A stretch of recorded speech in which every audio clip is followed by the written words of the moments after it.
UFC Vegas 105, Josh Emmett versus Lerone Murphy. I'm here to give you my full card breakdown and predictions for this card. Obviously, before we get started, let's just quickly recap UFC Mexico last week.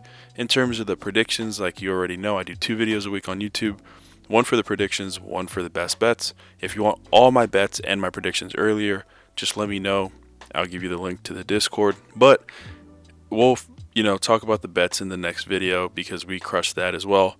But in terms of the predictions, 10-2, I mean, couldn't have gone better. Obviously, slightly better if we wanted it to. But honestly, if we're 10-2 every week, we're shining, we're grinding.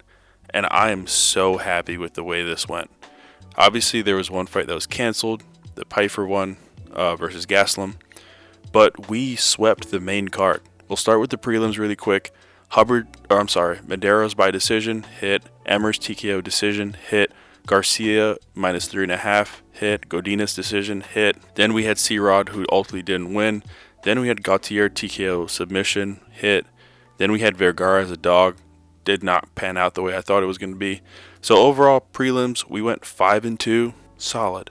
Then we had Borjas as a dog by decision, plus 310 by decision, by the way.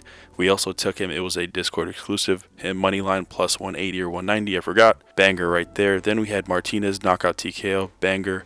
Raul Rosas Jr. to win, banger. Had Torrez also turned into an underdog. The under hit, him to win by TKO submission, banger, underdog win. And then we had Moreno to win by decision. Now, I also liked Usyk plus 5.5. That ultimately did not hit. He pretty much lost 4-1 decisively. But like I said, 10-2 in terms of the predictions. I want to do the same thing this week. I am so happy with the way this went. We have another 13 fight card. How much is that? 52 fights in the last 4 weeks. That's insane. So I'm very confident that we can just do this again next week. And then UFC 314 is the following week. Biggest card probably so far this year.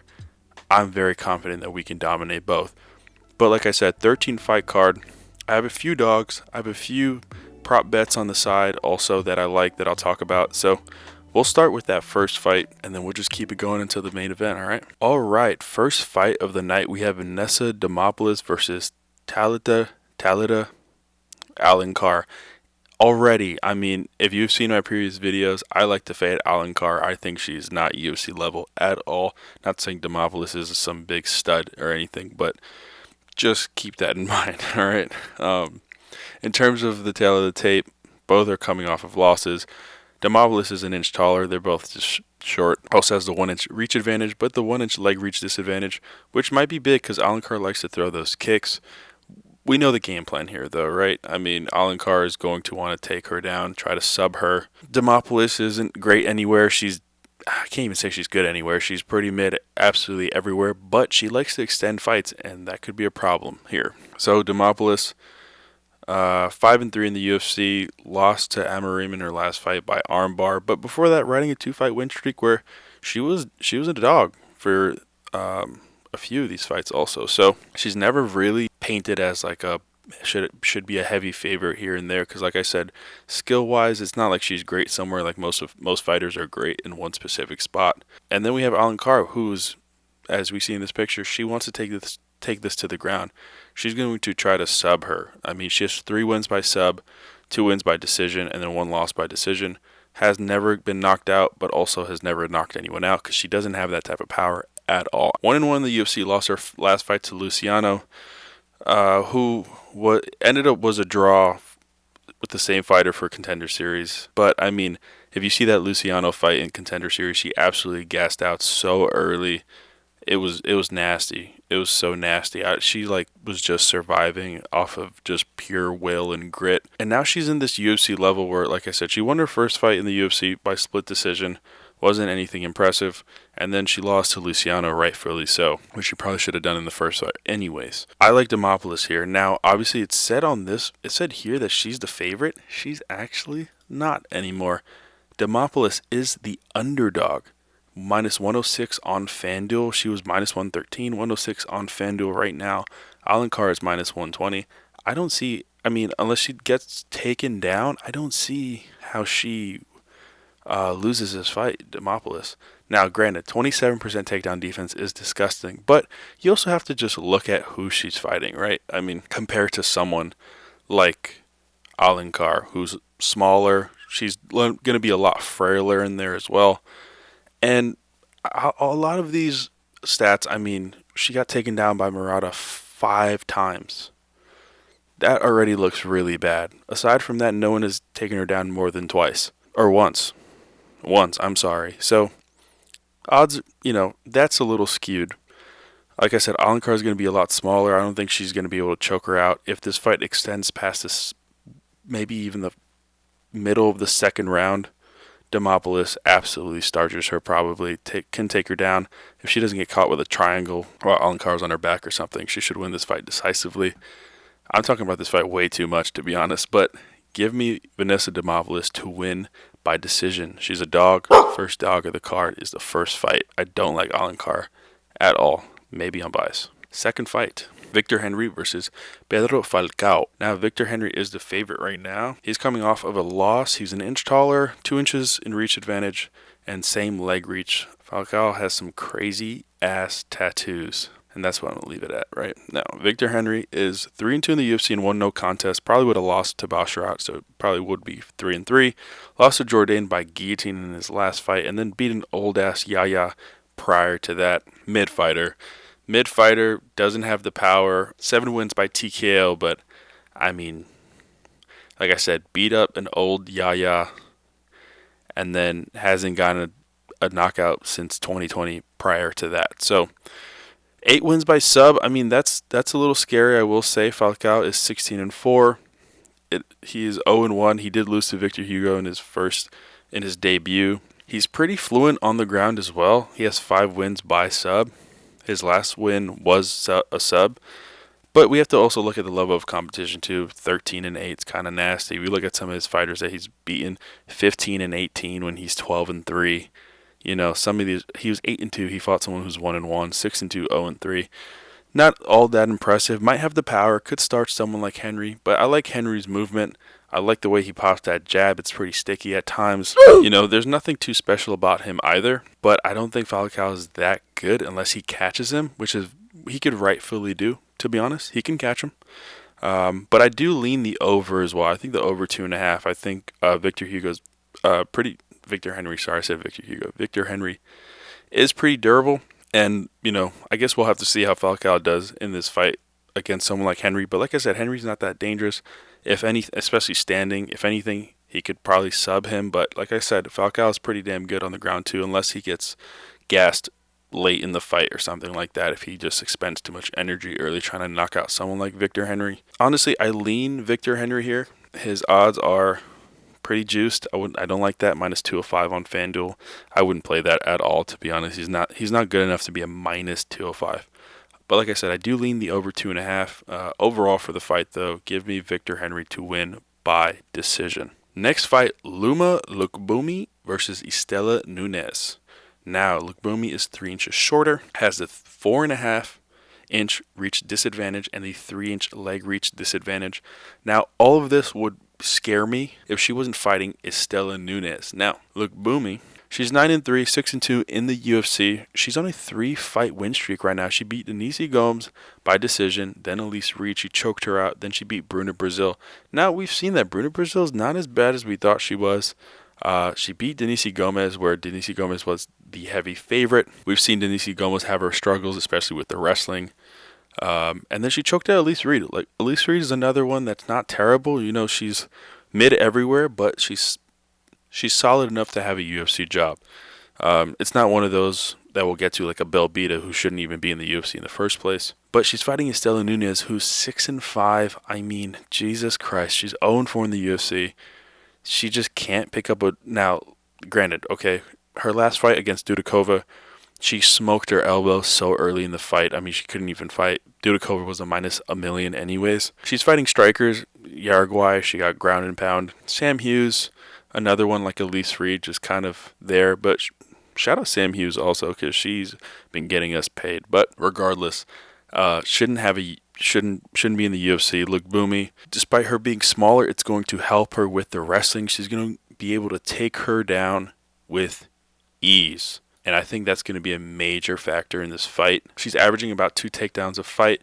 She's taken down every single opponent except one, Jinyu Frey. How many fights is that? 1, 2, 3, 4, 5, 6, 7, 8. She's taken down 7 of 8 of her opponents, and she's fighting probably her worst competition, I would say, like, since Jinyu Frey, to be honest. 50% takedown defense. I mean, obviously, only everyone, I guess they counted that takedown. Yeah, Dudikovic took her down once, whatever. Yargoi was never going to take her down anyway. She's a lot frailer. She's standing clearly all the time. Sam Hughes, Carnelossi, likely going to be very similar type of fights, especially that Carnelossi fight. I think Lookboonmee takes her down, controls her, and I think she can look for a sub here. You know, Nunes has been subbed before. She's probably going to be hesitant because she absolutely wrecked her arm in her last fight 2 years ago. So, you know, she's probably out of a job regardless here. So, give me Lookboonmee. She's a massive favorite. It's kind of terrifying. I would never play this either. Minus 670. Don't put this in your parlays. I mean, yeah, do what you want, but I would not do that ever. This shit is crazy. But I do like Lookboonmee by sub. Look for her to get something like a finish. I don't know about a TKO. She could probably get one, but Lookboonmee's not some power puncher or anything. But anything can happen on the ground. I mean, she has one win by knockout TKO, or she can do this right here. She can do this, kick her in the face. But regardless, give me Loma Lookboonmee to win by submission. Next fight, Rhys McKee versus Daniel Frunza. Now, it is Daniel's debut, but Rhys McKee is coming off of a loss. We'll get to Rhys McKee, man. That dude bothers me, pisses me off. Oh, great. They don't show the stats here, so we'll look here. Rhys McKee is an inch taller. He's 6'2", and he has the 5-inch reach advantage, 78, and Frunza has a 73-inch reach advantage. We don't know what the leg reach advantage is for Frunza, but Rhys McKee, 42, he's pretty long, he's pretty lanky as a fighter. His UFC career has been absolutely disgusting to start, or whatever you want to call it. He's 0-4. Obviously, lost his first 2. Granted, it was Hamza and then Morono. Morono's still a bad loss. Went to Cage Warriors, picked up a belt, won 3 in a row, came back to the UFC, lost to Lusa, and then lost to Nzechukwu. Should have absolutely won that Nzechukwu fight, but he just did not do enough. And Nzechukwu kind of turned back the clock, and we've seen that he's been doing pretty damn well as of late. So maybe he's doing them good drugs or something. But regardless, has not been looking good at all. It's just like even on the feet, it's so annoying and frustrating to see him fight because he can do so much more. I mean, he only landed 30 against Chidi. Chidi's 45 years old. Then I got outstruck by Angelusa. Like I said, this is Frunza's debut. Kutsi did land 2 takedowns on him, 2 out of 5. But Frunza was ultimately the one to pick up the TKO win. Now, here's the thing. That could happen here. Now, Rhys McKee has been knocked out or TKO'd twice in his career. He's lost. Every time he's gone to a decision, he's lost also. So it's a very scary spot for someone like Rhys McKee or to bet on him. I don't think Frunza is really that good. What likely happens is Rhys McKee probably wins that first round just off of skill. I mean, listen, betting on Rhys McKee at this point is very scary just because you can't trust him in his chin. And like I said, he's gone to decision 4 times. He has not won a single one. Frunza has only been to 1 decision. He has 8 knockouts or TKOs. But remember the Contender Series thing, okay? I don't trust these scrubs. Most of these Contender Series dudes are scrubs. But honestly, some of his record isn't that bad. He's 5-2, fighting someone who's 4-1, and he's 7-2. His fucking nickname Sweet Tea. I'm getting out of course. I still like Rhys McKee here. I'm not gonna lie. I think he's able to get this to the ground. I think he'll be able to just land a lot. I don't think this will go to the judges' scorecards regardless. So I don't know if I would take the under. I would take the fight to not go the distance for sure, though. In terms of the odds, Rhys McKee is a plus 142 on FanDuel. I kind of like that as a straight. I wouldn't put him in a parlay just because I can't trust him enough for that. But for a straight bet, for a nice little unit and a half, I mean, not bad odds here.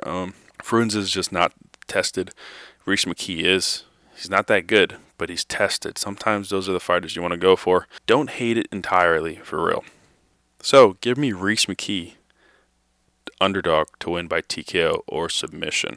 Next fight, we have Dione Belbiţă versus Dione Barbosa. I'm going to make this one nice and simple. Dione Barbosa is an inch shorter, 2.5-inch reach disadvantage, but she has the 1-inch leg reach advantage. She's going to be kicking Belbiţă until she can't feel her legs anymore. Barbosa is a dog, and she also probably lifts more than me. She's 7-3.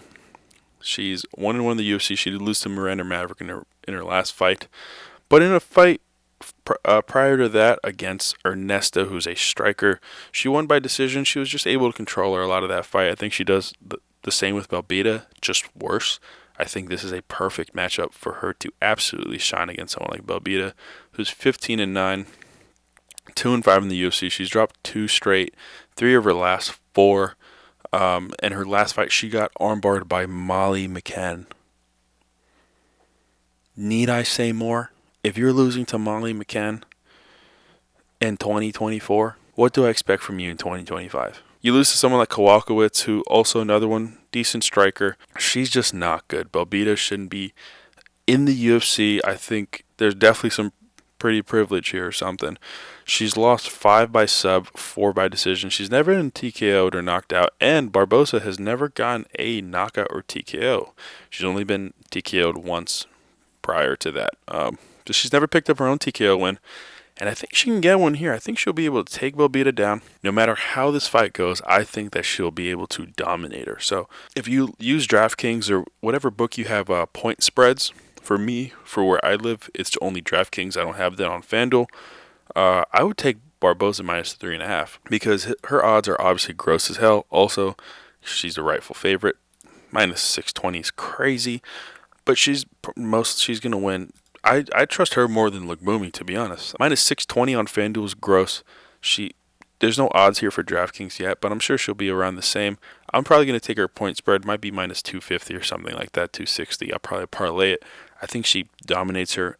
My official prediction will be Barbosa to win by finish, but just in case, even if it goes to a decision, I don't see her losing around here at all. She's the bigger, better fighter. She's yoked. She has the power. I just don't see how Belbiţă wins this fight. She's probably out of a job also after this.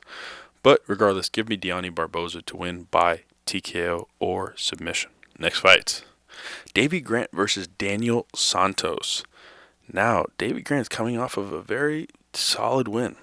And so Santos, but we'll talk about Davey because I was, pleasantly surprised. He's an inch taller, 2 inches in reach advantage, and 3 inches in leg reach advantage. Obviously, time is not on Davey Grant's side at all. Homie is pretty old. He's 39. Never been knocked out. That chin is solid for now. He's lost 4 by sub, 3 by decision. He's 7-6 in the UFC. He was 6-6 up until his last fight against Tavares in December, where he just outstruck homeboy. I mean, Tavares, not that good. 10-3, has the power. I picked Tavares to win. I know that. I might have bet on him as well. I don't remember at this point. But homie let me down, and it was more Davey Grant's thing. Davey Grant looked pretty damn good in that fight. I can't be too mad at him. Outstruck him by double. He landed 147 to 69. Daniel Santos is 2-1 in the UFC on a 2-fight win streak, won by TKO against Castaneda. Castaneda is extremely tough. And then Johnny Munoz, where Munoz was just trying his best to take him down, couldn't do anything after that first round. It was pretty disgusting, to be honest. Daniel Santos was just putting it on him, did everything he needed to do to win. Lands 4.26 strikes a minute, but he does get hit a lot as well. He absorbs more than he hits, and Davey Grant strikes more than he gets hit. But I will say he's slower now. Obviously, he has an extensive career with the UFC.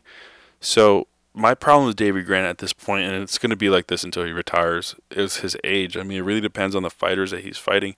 Tavares, that's my bad. That's a bad read. But I still think Daniel Santos is better at this point, at least standing.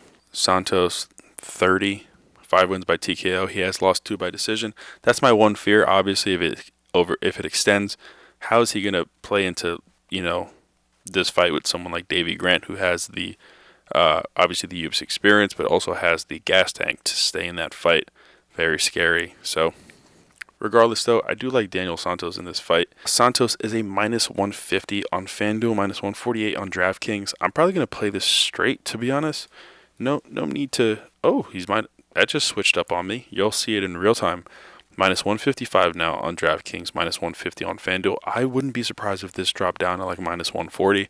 I'm probably going to wait a little bit to take it. But I don't mind those odds, to be honest. I actually might even put him in a little parlay instead. Him and maybe something else. Maybe a Rhys McKee, Frunza fight not to go the distance or something like that. Make it a little plus money or something. So I don't mind that. Like I said, at this point, I don't trust Davey Grant's cardio against someone like Santos. Obviously, a little different with someone like Tavares, who has like one round of power and then that's it. That's my bad. But I still like Santos here. So give me Daniel Santos to win by knockout or TKO. Just a little sprinkle there. That's what I'm going to do. Just a little sprinkle. And the last fight on the prelims is Osbourne versus Luis Gurule. I said Gurule. Fuck it. Gurule. Now, Osbourne. Oh, great. I don't have any stats on him here either. Osbourne is 5'7". He's 5'5". 64-inch reach. So Osbourne has the 9-inch reach advantage and the 2-inch height. Obviously, we don't have the leg reach because he's coming from Contender Series, as always. Right off the jump, this is a red flag fight for me. I don't trust. Obviously, look at those gloves. Don't trust that. And look at that right there, that chin. Don't trust that. Gurule's 31, went 2-0 in LFA. His last fight was a split decision win on Contender Series on my birthday. Shout out to him. Just outstruck him, but got taken down 10 fucking times. How do you let that happen? 10 out of 20. I mean, that's not that great, I'll be honest with you. Only 5 minutes of control time, so he knows when the hell to get up. But he's fighting someone, Osbourne, 12-8, 4-6 in the UFC. He's dropped 3 straight. Got choked out, almost choked out, smoked by Lazy Boy. This is a tough fight for me to predict and this is such a tough fight because I don't trust Osbourne's chin at all. I think Gurule can absolutely smoke him, but that 9-inch reach advantage, I mean, Osbourne has 5 wins by sub as well. Don't be surprised if Gurule tries to smoke him as everyone does with Osbourne, doesn't get it done, and then Osbourne just pulls out the vet in him and then chokes him out. That 9-inch reach is lethal. But regardless, when things like that happen, Gurule's a smaller fighter. He's going to be able to get in. It's not like Osbourne's that crafty anymore at this point either. How old is Osbourne, actually? 33. I mean, his chin is 50. Not a fan. I'm not a fan of this fight. This is a red flag fight for me through and through. In terms of the odds, Gurule is minus 215 on FanDuel. I don't even like that. Like I said, Contender Series, don't trust him. If it was a pick him, I'd take him. Maybe even like a minus 150, I'd maybe take him. That's how. I just don't trust him. I don't trust him, and I definitely don't trust Osbourne. People are going to be looking at this line, and I don't mind it. I would rather just take Osbourne. If you take him for anything, it'd be by sub. Could absolutely happen. I don't think he TKOs him. Don't think he wins a decision either. But listen, he might get those takedowns. As we've seen, Gurule can't stuff a damn takedown. He might be able to extend this fight and honestly win some rounds like that. But for the sake of the predictions, give me Luis Gurule to win by TKO or decision. Now, on to the main card. Torrez Finney versus Robert Valentin. Now, how don't we have his height here? He's 5'8". I'll remember because I've seen every of his Contender Series fights, and I can't get him out of my head now. That sounds crazy, but you know what I mean. I mean, he fought 3 fucking times on Contender Series. Won every single one in a different way. And he's fighting Valentin, who's a striker through and through. But he has the, the 6-inch height advantage, and now we don't have his reach advantage here. UFC.com. What are we doing? I'm going to have to just start writing these things down by myself first. 77-inch reach versus 75.5. Look, listen, Finney's short, but this fight is going to be won on the ground for Finney. Obviously, he's going to want to wrestle someone like Valentin. We know Valentin isn't the best on the ground, but if it stays standing, I mean, Valentin has the striking ability to win. I just don't like this matchup. I feel like they're feeding Valentin matchups right now that aren't like stylistically good for him, and I think that kind of hurts the UFC. I mean, he's a fun fighter. I thought he was going to win his last fight also. He's just, you got to give him a striker, not Finney. Finney's out here going to just wrestle and hump him the entire time, try to get a TKO, and I don't think that happens. I think it's going to end up being a very boring fight because of Finney.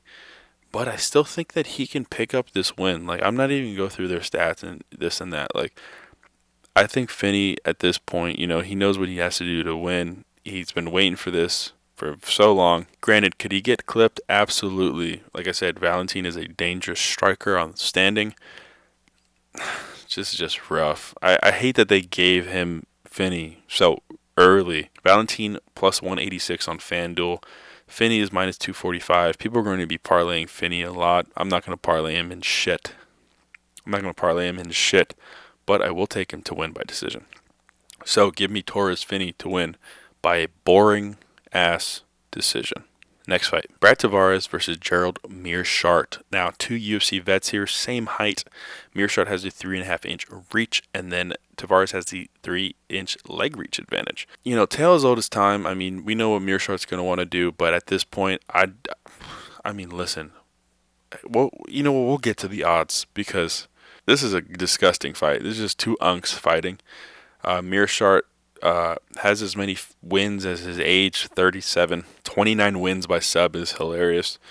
He has 2 wins, 12 and 10 in the UFC. I hate this fight. Wait, what is it? 1, 2. He's lost 3 of his last 5.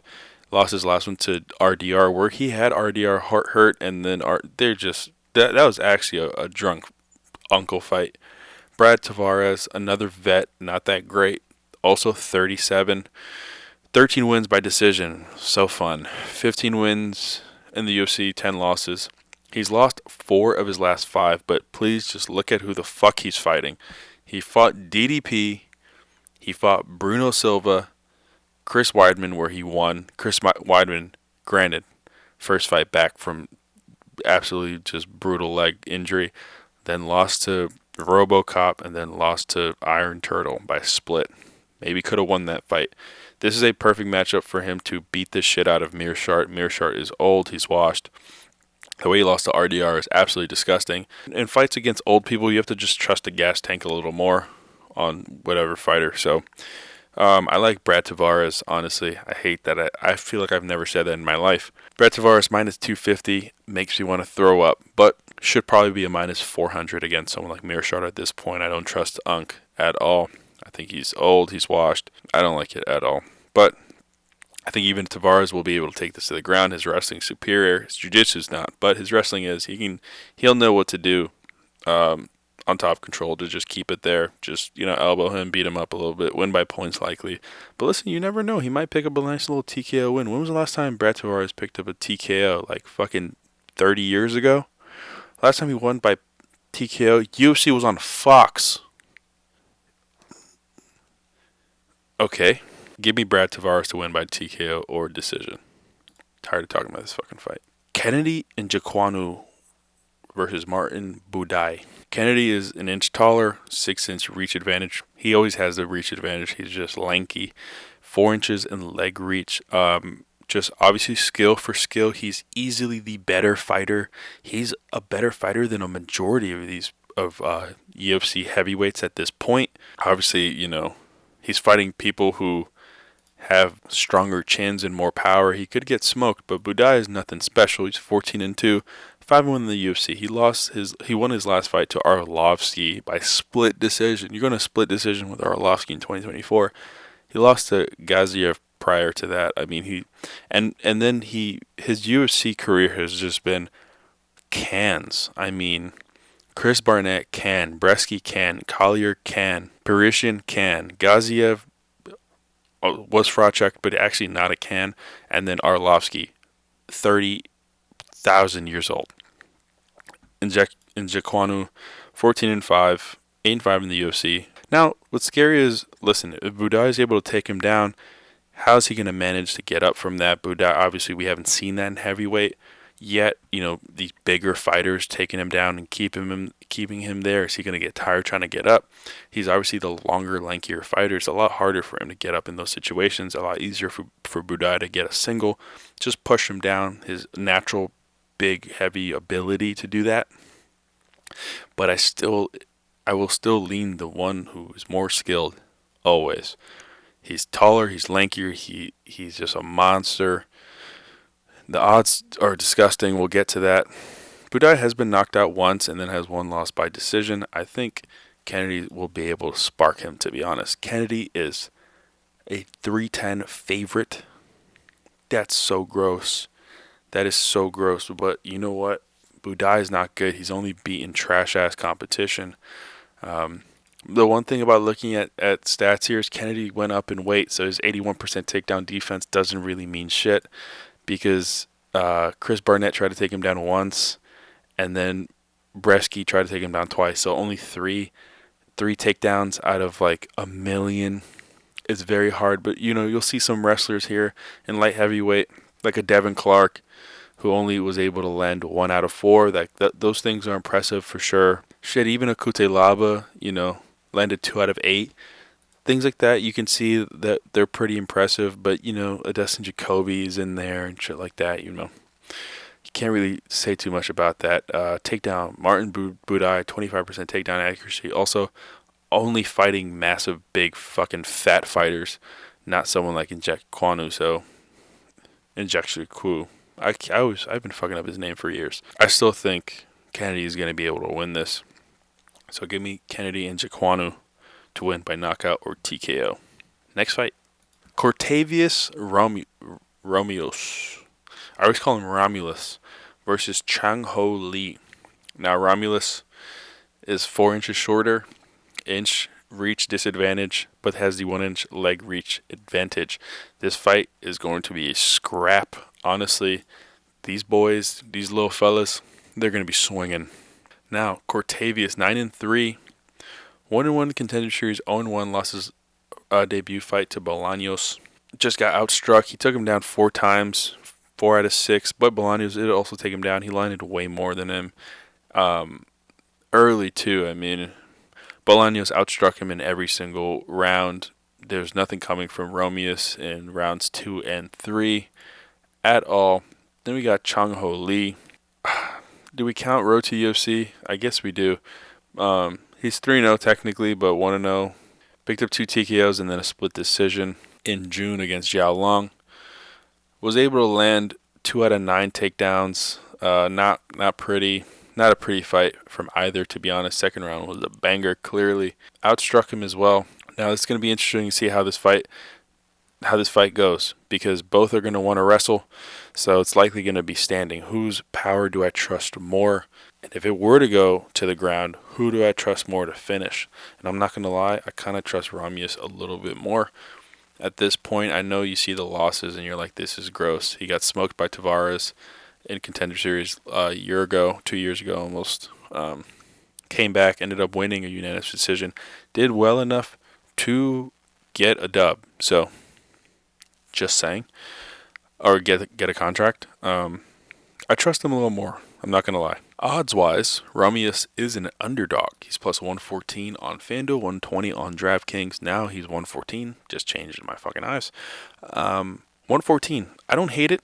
I'm probably going to take a prop on him, but give me Cortavious Romious to win by knockout or TKO. Third dog of the day. Co-main event. Pat Sabatini versus Joanderson Brito. Pat Sabatini and Joanderson Brito are both standard height, 5'8". Pat Sabatini has the 2-inch reach disadvantage, and they both have the same leg reach. Now, this is going to be a very, very, very, very, very fun fight. Sabatini is a sleeper, dude. Honestly, he's 19-5. He's 6-2 in the UFC. A lot of grappling lately. Look at that. 4 of his last 5 events have been just grappling.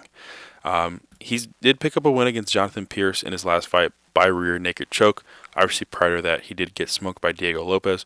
I watched that live. Very cool to see. Shout out Diego Lopez, was an underdog too. Sniped it. But he's just been absolutely dominating grappling. events. Joanderson Brito, 17-4-1, 5-2 in the UFC. Did lose to Gomez in his last fight. Honestly, very iffy. Gomez was an underdog there. I know a lot of people were on Gomez as well. I wasn't, but solid win. I mean, I can't have to go back to this and fuck Gomez because we faded him in his last fight and it was good. Brito landed 3 takedowns, 2 sub attempts, but got outstruck slightly. Gomez wasn't really doing shit either. Landed 3 out of 6 takedowns. He's not going to want to take Pat Sabatini down, I'll tell you that. He's going to want to stay standing. But how much offense does Joanderson Brito really produce? Not much. Look at these numbers. 44, 40, 14, 4, 22, 8, 2 rounds. Almost, Jonathan Pierce was talking shit that fight too. Did smoke Jack Shore. But, it was one of those things where it was just like, it was like a cut. It was weird. Looked like Jack Shore was going to bleed out. But regardless, he's fighting someone, Pat Sabatini. Obviously, in terms of the standing, Brito is the more technical, cleaner, has more tools. He has more tools.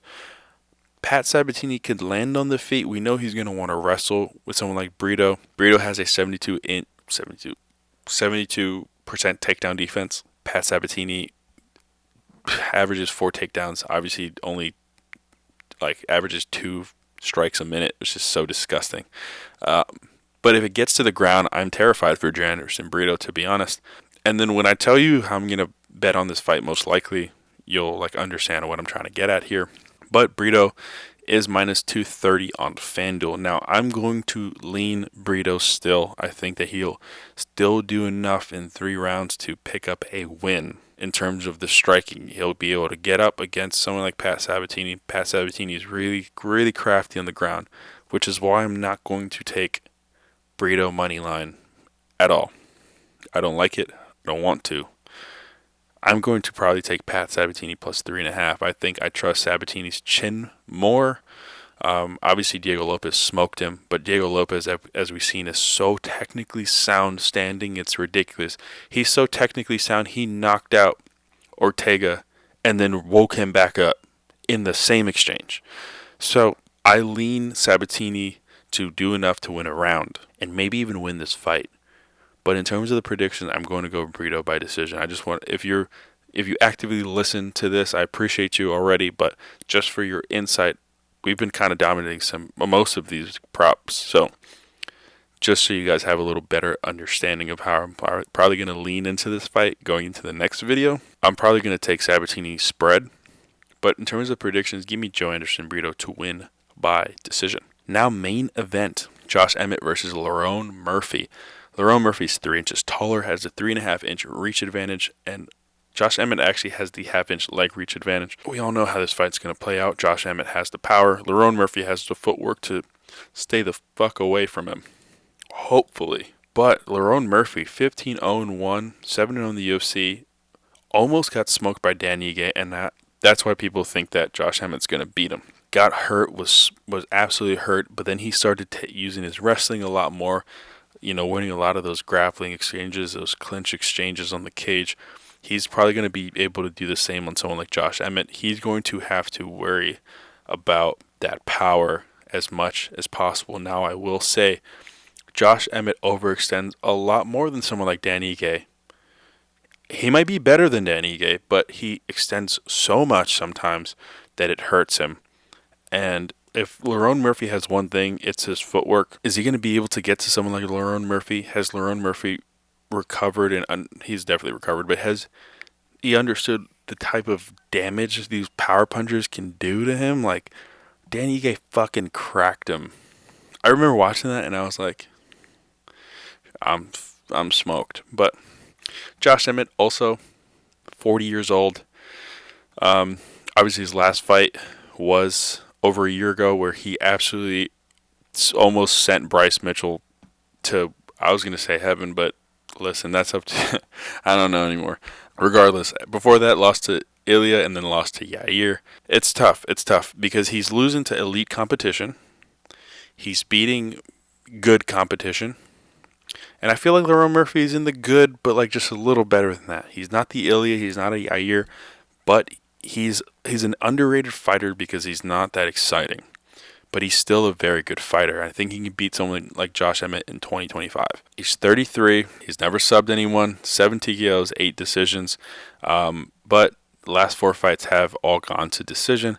He can't finish someone, and that's scary against someone like Josh Emmett, who has 5 rounds to just land 1 punch on you. That's terrifying. But regardless, I'm going to lean Lerone Murphy, but these odds are so gross. Also, minus 340 for someone like Lerone Murphy, where Josh Emmett only needs to land 1, maybe 2. Granted, like I said, overextends a lot, could play in his favor at times. Danny Ige is so much cleaner on the feet. He's smaller. I don't know. This one's tough, but I wouldn't even say Josh Emmett is the side either. Plus 250 is not that enticing to me. He can get pieced up for 5 rounds. He can get taken down, smoked. Once he's tired, I mean, how much is he going to have if Lerone Murphy's slipping with his shots after the 3rd, and then his power is half gone? Then it's over. He's going to be a plus 2,000 at that point. Lerone Murphy's the side. I just don't know how to take him. In terms of the predictions, I will go Lerone Murphy by decision. But also some disgusting odds all around in this card. But like I said, official prediction will be Lerone Murphy to win by decision. And that concludes UFC Vegas 105, Emmett versus Murphy. Like I said, 10-2 last week. There's 13 fights again. Hopefully no cancellations. Let's try to get at least 10. If we can get 10-3, I have a few dogs in here as well. I feel like we're in good standing and we're starting to pick up on a little run here, and I'm very happy. I appreciate all of you who have supported me throughout this journey from TikTok 15K to here also. Go follow the TikTok as well. I still post breakdowns, other things throughout the week for the UFC, some MLB bets, some NBA bets, all that you can think of. I post my post weigh-in thoughts there as well. A lot of things like that. Of course, the Discord as well. We'll have some Discord exclusives in terms of the bets. They get these predictions early already as well. So little things like that, obviously. You can always just comment on this video or ask for the link. Message me, comment here, go on my Instagram. Everything's on the link tree also in the description. But let's make this another banger UFC card. In a few days, I will have the bets, including Parlay of the Week, up where we hit Parlay of the Week last week. But regardless, like I said, if you want all of that early, including Parlay of the Week, it will all be in the Discord already at the point of this video being posted. I love you all. Thank you for all the support. Let's keep cashing.